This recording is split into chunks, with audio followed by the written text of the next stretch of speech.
You are not broke because you made bad decisions. You are broke because nobody gave you the decisions to make. There is no class on this. There is no orientation. You leave education, however much of it you got, and you are handed an income and a country that runs almost entirely on financial products designed for people who already understand financial products. And then people with ring lights post videos about passive income from their third vacation home. This video is the roadmap, not the motivation, not the mindset, not a 3-word mantra you can put on a notebook. The specific phases in order with the specific actions in each one and the honest math on how long each phase takes if you start with absolutely nothing, which some of you will. Some of you have $4.17 and a subscription you forgot to cancel. This video is specifically for you. Here is the problem with most wealth building advice in 2026. It is written by people who are past the part that is actually hard, giving advice to people who are still in it. And the part that is actually hard is not knowing which index fund to pick. The part that is actually hard is generating any investable dollar in a country where 42% of people have less than $1,000 in savings, and the average household savings rate sits at 5.1% of income. On a $50,000 salary, 5,001% is $212 a month before taxes. That is the actual starting point for the middle of the country, and most financial content is not designed for it because $212 a month does not generate enough engagement to justify the production budget of someone with a rented Lambo in the thumbnail. The reason starting from $0 is structurally different from starting from $10,000 is not just the number. It is the absence of any buffer against the next unexpected thing. One medical bill, one car repair, 1 month where the timing is wrong, and the $0 becomes negative. You are not just not building wealth. You are actively going in the wrong direction with the interest rate of a credit card attached to it. The roadmap has to solve the buffer problem first. Everything else waits. 42% of Americans have less than $1,000 in savings. The average bank balance is $4,500. The median net worth for Americans in their 20s is $6,600, not $139,000, which is the average inflated by people who started with money. $6,600. That is the real middle. Before you invest $1, you have to stop the bleeding. High interest debt is a guaranteed negative return. A credit card charging 24% APR is not a financial tool. It is a hole in the bucket. You cannot fill the bucket until you fix the hole. Phase 0 has one goal and one goal only: reach $1,000 without going backward. Not $1,001, not $5,000. $1,000 sitting somewhere you cannot accidentally spend it, earning at least 4% in a high-yield savings account because you are not putting your emergency fund in a bank that pays you 0.01% while lending it out at 24%. The actions in phase 0 are unglamorous and correct. You cut one recurring expense, not all of them. One, the one you genuinely do not use. You pick up one additional income source, not a business, not a side hustle brand, one shift, one gig, one sale of something sitting in your apartment that someone on Facebook Marketplace would pay $40 for. Phase 0 takes 4 to 8 weeks if you treat it seriously. It is the hardest phase psychologically because $1,000 still feels like nothing when the internet shows you people building their 7th passive income stream. It is not nothing. It is the only thing standing between you and the debt spiral that has captured every broke person who stayed broke. Get through phase 0. Nothing else starts until you do. The first $1,000 is not savings. It is armor. It is the buffer that converts the next emergency from a credit card event into an inconvenience. That difference, compounded over years, is the entire gap between people who build wealth and people who perpetually almost start building wealth. Phase 1 introduces the most powerful concept in personal finance, which sounds so boring that most people miss it: automation. The reason most people do not save is not discipline. It is decision fatigue. Every month you receive money. The money sits in your account, and your brain generates approximately 47 reasons to spend it before the savings window closes. Automation removes the decision entirely. The money moves before you interact with it. You never chose not to save. You never chose to save. It just happened, which is the financial equivalent of finding $20 in a jacket pocket, except it happens every month for the rest of your working life. In phase 1, you automate $200 per month minimum. You open a Roth IRA, not a 401 yet, a Roth IRA, because you are likely in the lowest tax bracket you will ever be in, and the Roth IRA lets that money grow and withdraw tax-free in retirement. The 2026 contribution limit is $7,000. You are not getting there yet. You are getting there eventually. For now, you put in $50. The account exists. That matters. Phase 1 also means any side income, not your main income, any additional income goes directly to phase 1 savings before it hits your spending account. Not most of it, all of it. You do not upgrade your life on the side income until you are through phase 2. This is the rule that distinguishes people who reach phase 2 from people who stay in phase 1 for 4 years. In phase 2, one thing takes priority over everything else: the employer 401 match. If your employer offers a 401 match and you are not contributing enough to capture the full match, you are leaving money on the table. This is not a metaphor. Your employer will literally give you money and you are declining to take it. The average employer match is 50 cents per dollar up to 6% of salary. On a $60,000 salary, that is $1,800 per year of free money. Free, as in they give it to you for nothing. The match is a guaranteed 50% or 100% return on your contribution before a single market movement. There is no investment vehicle in the world that produces a guaranteed 50% return before the underlying asset moves. The 401 match is the closest thing to free money that legally exists in the American financial system. Take all of it. Humor beat and no. The employer matching your 401 contributions is not them doing you a favor. It is a compensation benefit you negotiated for by accepting employment. It is yours. Not collecting it is refusing part of your own paycheck, which no. Beyond the match, phase 2 is about stacking. You are now automating savings, capturing the match, and any additional cash goes into a Roth IRA until you hit the annual limit or your income limit, whichever comes first. At this phase, you are also looking seriously at your income. The fastest way through phase 2 is not cutting more expenses. You have probably cut what there is to cut. The fastest way is earning more. A 10-20% raise via job change is standard in the U.S. job market. One salary negotiation at age 28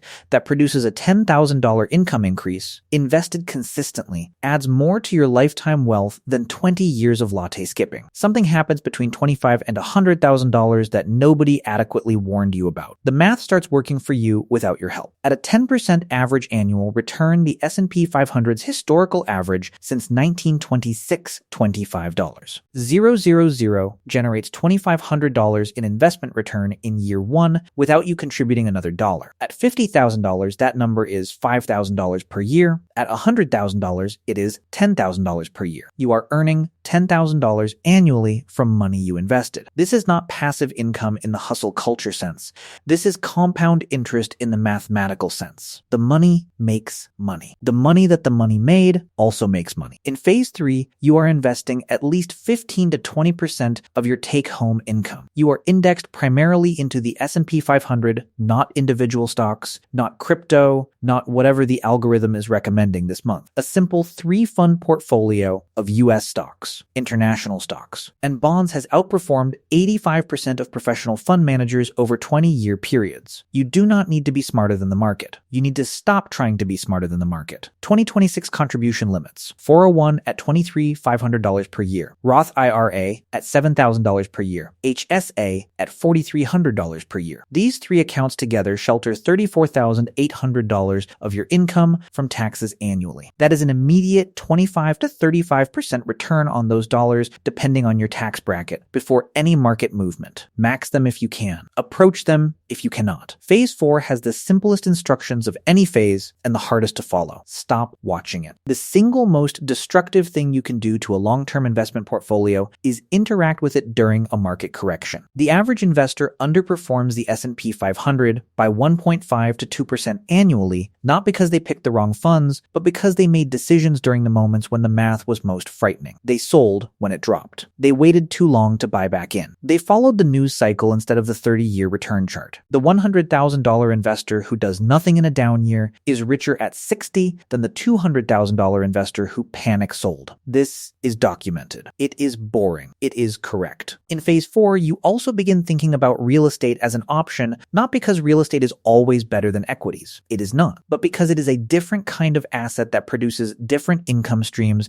and provides different tax tax advantages. The entry point, the leverage mechanics, and the ongoing management burden are all different from index investing. You do not have to do it. The people who do it intentionally and understand it do well. The people who do it because someone told them they should often do not. At $100,000, the compound interest calculator becomes your most important financial tool. At 10% annual return, $100,000 doubles to $200,000 in approximately 7.2 years without adding a dollar. In 14.4 years, it is $400,000. In 21.6 years, it is $800,000. You did not build that last $700,000. The math did. Your job at phase 4 is to not interfere with the math. The honest timeline question: how long does this actually take? On a median individual income of $57,000 starting from $0 with disciplined execution of each phase 0 to phase 1 is roughly 6 months. Phase 1 to phase 2 is another 12 to 18 months. Phase 2 to phase 3, reaching $25,000, is 2 to 4 years depending on income growth. Phase 3 to phase 4, reaching $100,000, is 5 to 10 years depending on market performance and contribution rate. You are looking at 8 to 12 years from $0 to $100,000 invested at median income. Done right. That sounds long. It is. It is also the realistic number and the number that actually gets you there. Not the 18-month crypto shortcut that gets 3% of people to $100,000 and returns the other 97% to phase 0 with a story. The 80% of millionaires in America who built their wealth through consistent 401 investing in index funds did not find a shortcut. They found a path and they stayed on it. The path is unglamorous. The path works. The 417 is not the problem. The 417 is the starting line. Every person in America who reached phase 4 had a starting line. Some of them started at $4.17.